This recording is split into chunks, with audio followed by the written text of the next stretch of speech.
ఒక కొత్త దండాను తెరపై తీసుకొచ్చింది. ఎంత పెద్ద కొత్త దండ అంటే ప్రభుత్వ భూమినే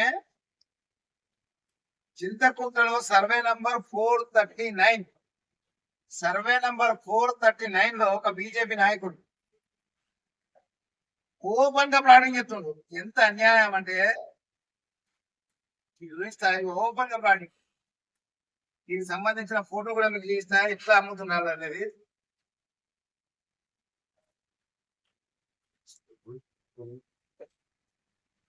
ఇదేమో ప్లాన్ గీసి మంచి కన్స్ట్రక్షన్ పేరు పెట్టి 2 ఎకరాల నర భూమికి ప్లాటింగ్ చేసి రిజిస్టర్ చేసినాక వెంటనే రూమ్ ఎత్తుంది.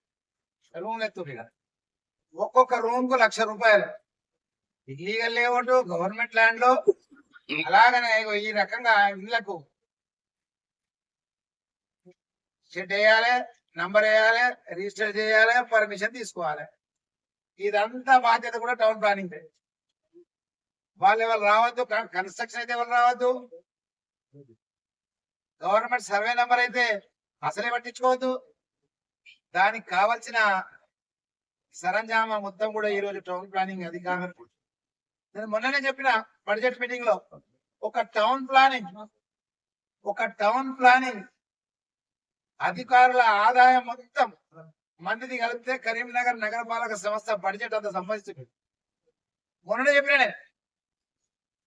ఇక ఇంకో కొత్త తరం మొదలు పెట్టారు. ఇట్లయితే దొరకబడుతుంది అనుకున్నాడు. కొత్త స్టార్ట్ చేసిండ్రు. ఇది ఒకటి. ఇదేంది, ఇది ఏం చెప్తారంటే ముందు సాఫ్ చేస్తారు.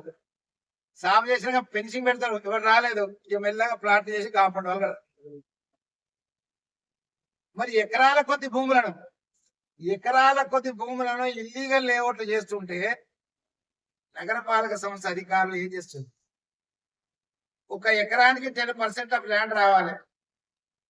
10% ల్యాండ్ ఆఫ్ అంటే కనీసం 10 గుంటలు అంటే 40 గుంటలలో 5 గుంటలను మనకు రావాలి. దాంట్లో ఫర్ ఓపెన్ స్పేస్ కనో, పార్క్ కనో, మిగతా కార్యక్రమాల కోసం చేసుకునేందుకు పెట్టాలి. కానీ ఈ ల్యాండ్ కి సంబంధించిన ప్రతి నయా పైసా కూడా ఈరోజు టౌన్ ప్లానింగ్ అధికారులు తీసుకుంటారు. కోట్ల రూపాయలు.